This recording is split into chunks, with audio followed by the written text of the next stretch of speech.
Iwak hiu, iwak water. Apa tuh? How are you, motherfucker?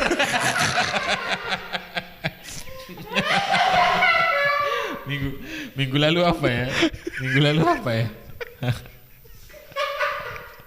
Aku bisa lupa kalau suruh bikin gitu.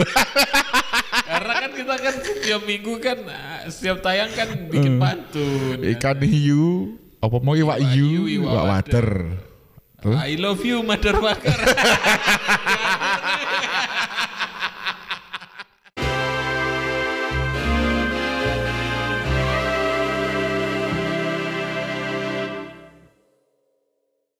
Bandar menginginkan Messi.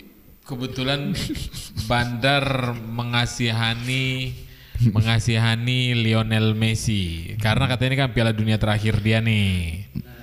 Makanya Bandar kesian juga. Kalau udah kayak gini kan pasti semua orang udah ini bakal rata ini. Udah nggak ada lagi, udah nggak bisa lagi tips-tips kita yang dipakai. Yang ambil yang pura-puranya paling kecil. Udah nggak bisa itu. Tapi kenapa Bandar nggak mengasihani Ronaldo? Ronaldo kan melinti John. Iya sih. Dia butuh exposure terus ya Ronaldo. Iya. Ya akhirnya memang harus. Kalau Messi kan ya kalem apa makanya kayak wah kesian nih pada dunia terakhir dia nih udah apa ya kan ya menangin ya lah gitu. Biar komplit trofinya. Kalau Ronaldo biarin aja. Nanti kalau udah komplit trofinya kan dia jalan-jalan ke dunia tuh. Jadi orang kok sombong. Jalan-jalan ke dunia, tur-tur keliling, terus mampir ke Indonesia, terus mampir di Gunadarma. Waduh. Enggak, bukan gitu. Gimana? Ini itu bagian dari rencana besar. Oke. Kalau Ronaldo, Bunda nelpon. Kalau Ronaldo menang Piala Dunia, nanti pada saat dia sudah pensiun, dia nggak mau main di Liga Indonesia. Ronaldo? Ya. Oh, rencana besarnya seperti itu ya? Ya, rencana besar itu seperti itu. Oke. Gitu. Tapi apa mungkin dia mau main di Indonesia dengan sepak bola yang... Oi gila. Wah si TW ini kontroversi loh yo. Liga, sepak bola terbaik di dunia loh liga. Apa tuh? Liga Indonesia. Kok bisa? Sampai Elkan Bagot segan tuh loh mau main. Oh iya ya. Iya, akhirnya wah aku milih Indonesia weh lah. Aku nggak berani lah main liga main Indonesia katanya. Aku main di liga begini aja deh. Kalau timnas baru bela gitu. Timnas kan dia nggak main di timnas, Piala AFF dia nggak ikut. Oh ya? Kalau nggak salah iya, terakhir beritanya begitu. Berarti udah nggak mau lagi main di timnas? Segan dia kayaknya. Skillnya belum ada apa-apa. Karena memang kumpulan-kumpulan pemain dunia itu menjadi satu di itu ya, di ranah Nusantara. Iya bener. Nah, ngomong sepak bola. Kelihatannya di Universitas Gunadarma ada ini nggak sih kegiatan mahasiswa? Sepak bola nggak sih anjing? Colekan masuk itu nggak ada anaknya sama sekali. Bahasannya itu nggak ada. Halus tuh nggak ada halus-halusnya tuh loh. Langsung aja udah. Ngomong sepak bola di Gunadarma. Daripada kamu kelamaan mencari bridging ya kan, gitu aja lah. Ada nggak kayaknya di sana sepak bola? Nggak ada ya? Nggak ada. Adanya apa tuh kalau di Gunadarma? Ya nggak tahu ada apa. Ada kasus yang kemarin itu. Itu baru masuknya enak gitu. Ada pancingannya ya. Colekannya itu begitu masuknya. Ada kasus apa sih? Yang itu kasus apa? Oh yang viral ya? Iya. Yang viral. Kasusnya itu kan malah kayaknya lebih viralnya adalah pada saat si pelakunya ini dihakimi. Kayaknya lebih ramenya itu di situ. Padahal Hakimi di Maroko ya. Nanti bingung lagi. Karena kasus dihakimi. Dan itu trending cuman di Twitter, enggak cuma di Twitter ya kayaknya ya. Twitter kayaknya ramenya. Aku sih taunya dari Twitter itu. Ya sama sih. Kayak gitu kok mau ditutup Twitternya, janganlah. Jadi kasusnya apa? Kasusnya itu mau nyoba nyium cuman ditolak. Kasus awalnya. Ya. Jadi kasus awalnya adalah kalau kita ngelihat dari itu ya, dari yang viral-viral itu ya. Dari apa? Dari timelinenya. Katanya ceritanya ada. Ini pelakunya berapa orang? Ada berapa sih kemarin tuh? Kalau nggak salah 2 atau 3 ya. Nah korbannya 3 orang tapi. Iya. Korbannya di kelas 3 orang. Terus ada terus diviralkan tuh sama unofficialnya kan banyak tuh akun-akun kampus yang unofficial diviralkan dan sebagainya. Terus ada salah satu korban juga nge-DM unofficial itunya kan, udah damai di take down dan lain sebagainya juga.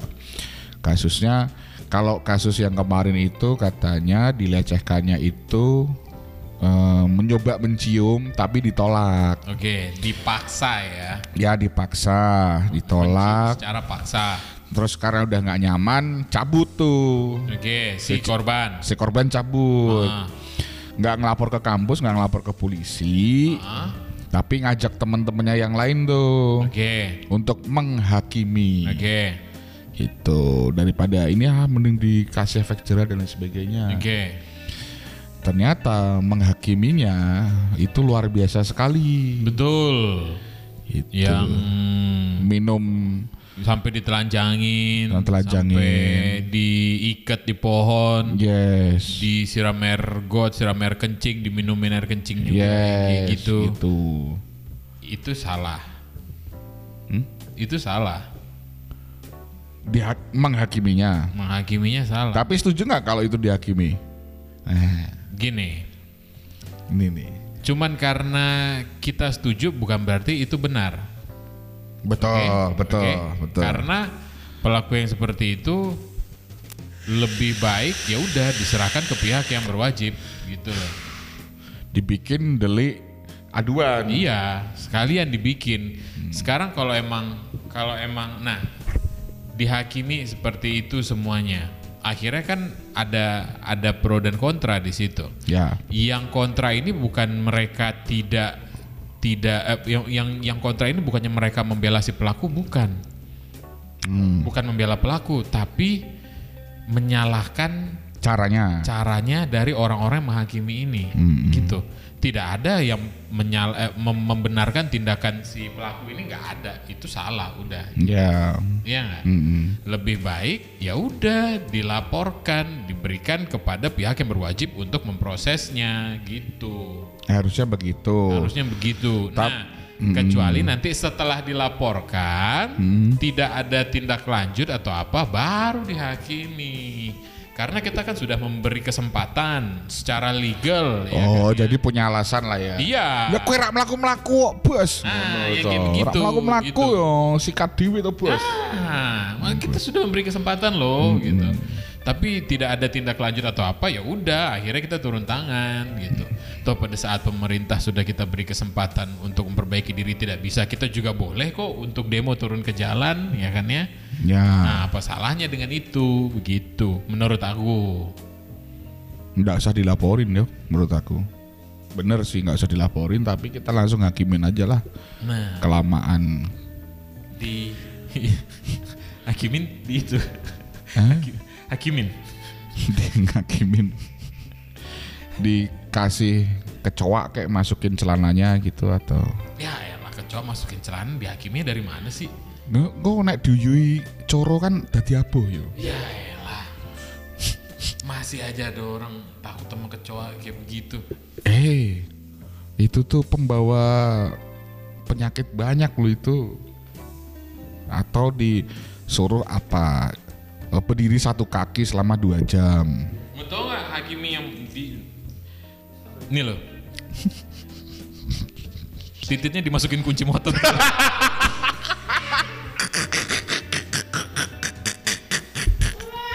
Perih cok itu. terus dinyalain.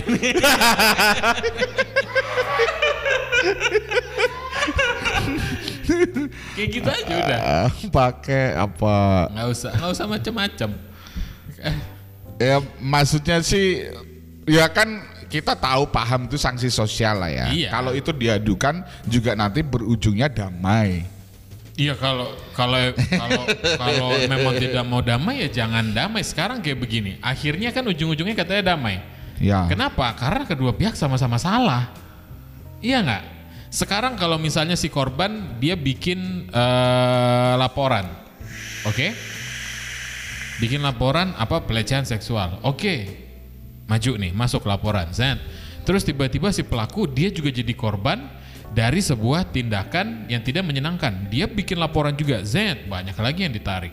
Akhirnya semuanya kena. Itu kenapa akhirnya ujung-ujungnya damai. Kalah jadi abu, menang jadi arang. Kayak gitu. Harusnya sebagai mahasiswa bisa lebih dipakai lagi dong. Nalarnya. Sekarang kalau udah kayak begini akhirnya apa? Semuanya damai. Tidak ada pelajaran yang bisa didapat. Iya nggak? Si pelaku akhirnya bebas, si korban akhirnya hidup dengan rasa takut tanpa si pelaku ini mendapatkan hukuman yang layak. Karena menurut aku dihakimi kayak gitu pun itu masih belum cukup. Iya nggak? Ya. Bener nggak? Bener. Dikeluarin lah ya dari kampus lah ya. Dikeluarin dari kampus. Kalau misalnya pelaku dikeluarin dari kampus, terus si pelakunya banding ngajuin juga, oke, gue dikeluarin dari kampus no problem. Tapi gimana dengan orang-orang yang juga melakukan hal yang tidak pantas itu ke gue nih gitu. Mereka masih tetap. Berarti kampus adalah tempat kampus memfasilitasi orang-orang yang seperti ini. Orang yang menghakimi. Akhirnya kampus kan juga jadi salah di situ. Nggak mati langkah juga kampus di situ. Iya nggak? Ya kalau laporannya awal sebelum menghakimi mungkin bisa lah ya. Iya, makanya harusnya itu memang dilaporkan gitu. Kalau tidak ada tindak lanjut baru.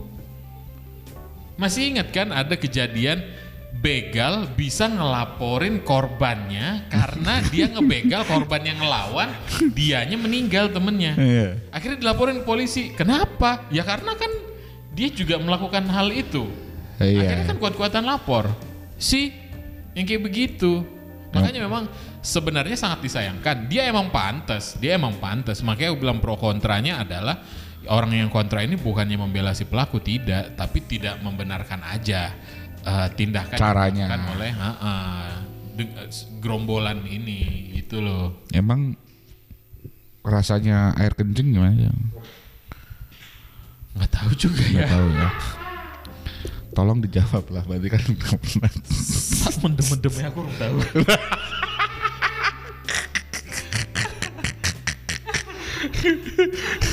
Diminumin gitu. Itu enggak cowok, enggak ceweknya yang menghakimi juga kayaknya memang sadis-sadis banget sih itu. Iya. Maksudnya ya. Akhirnya kan nggak ada dapat apa-apa. Sayang banget kan? Dia cuman ditelanjangin, ya udah lah ya. Toh titik bentuknya juga cuman gitu-gitu aja. Kecuali titiknya dia palanya 2, akhirnya semua kampus tahu. Satu kampus tahu, titiknya palanya 2 gitu. Itu no problem. Akhirnya dia jadi hidup harus menanggung hal yang seperti itu. Ya nggak? Sekarang bentuknya sama semuanya ya kayak begitu. Apa? Yang mau dipermalukan apa? Iya sih. Iya kan ya? Ya kok ngono-ngono tok ya bentuknya ya. Itu dia. Sangat disayangkan di situ. Paling enggak kalau udah diminumin gitu kan, diminumin air kencing, kalau ketemu lagi, piye? Uyoku rasanya piye? Makan nanas ya tadi malam ya.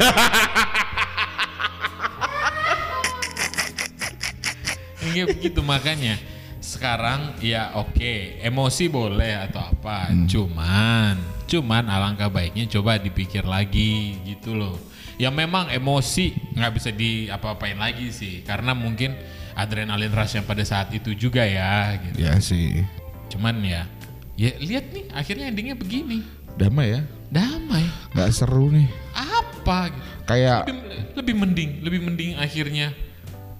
Oke, mau aku laporin ke polisi atau aku balas aja kayak begini. Akhirnya lebih enak diancam kayak begitu, ya kan ya?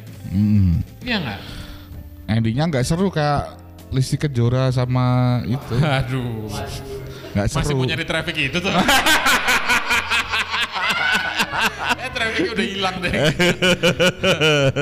Nggak seru juga. Iya, disayangkan. Maksudnya akhirnya mending ya kita kan tahu trauma pasti ada trauma di korban, itu dia. Cuman yang pengennya juga adalah kita juga bikin si pelaku ini merasa trauma juga gitu. Iya kan? Iya, ya memang sih. Cuman aku ngelihat dari point of view-nya dari si pelaku penghakiman itu memang ngerasanya kok mantep ya nerak diajar sih. Nah iya itu dia, lihat akhirnya jadi seperti apa, nggak ada, nggak nyampe semuanya. Lebih mending lo mau gue laporin ke polisi atau gue balas juga yang setimpal. Iya nggak? Polisi deh gitu. Akhirnya dia bilang polisi, oh ya udah polisi, lo tahu sendiri apa yang terjadi sama pelaku pelecehan seksual di penjara, semua orang pasti tahu itu. Wow. Iya kan ya, semua orang pasti tahu itu ceritanya gimana. Gimana tuh ceritanya? Nggak tahu, belum pernah juga masuk. Cuman kan bisa dilihat di mana lah semuanya, orang udah tahu yang katanya urban legendnya adalah titiknya dikasih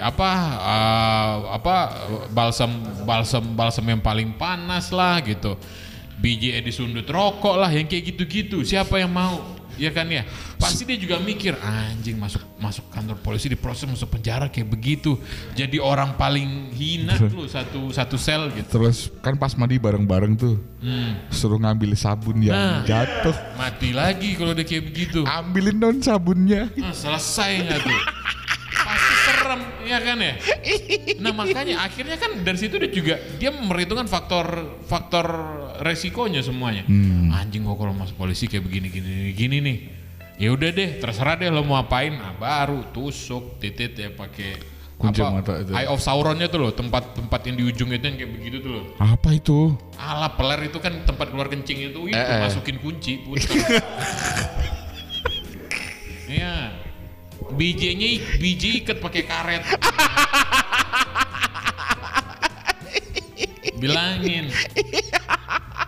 Ngilui.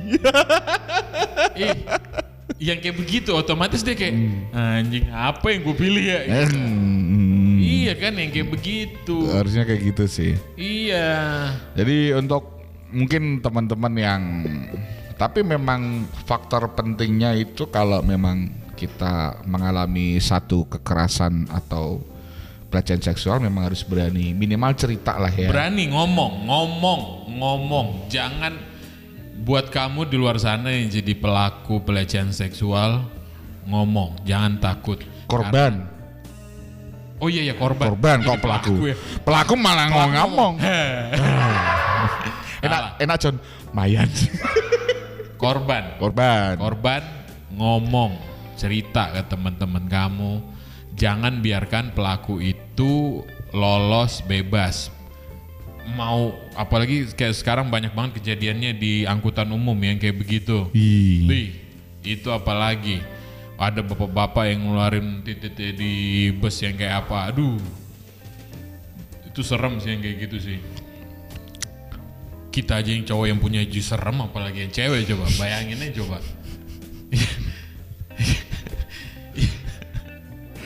Iya nggak pakai nalar sih. Iya. Serem sih. Kan ya. Iya kan. Maksudnya kayak, beri mereka ganjaran yang sepantasnya gitu.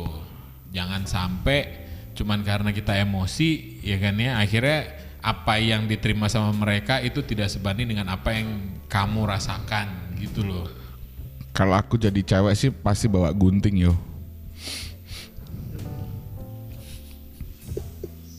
Buat apa tuh? Ditanya. Buat mainan aja ya gunting gitu kan, gunting. Kan udah tahu nih bapak-bapak kayak gitu kan, gunting gitu. Masa dia nggak ngilu juga ya kan? Nggak diguntingin langsung nggak, alot pasti. Nggak tahu sih ya.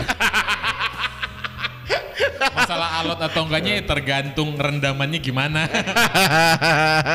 Tapi emang ya pokoknya intinya kalau emang itu terjadi ke kamu, laporin, bikin mereka merasakan hal yang sama paling tidak atau bahkan lebih dari yang kamu rasain gitu. Dan buat cowok-cowok gitu, aduh bro,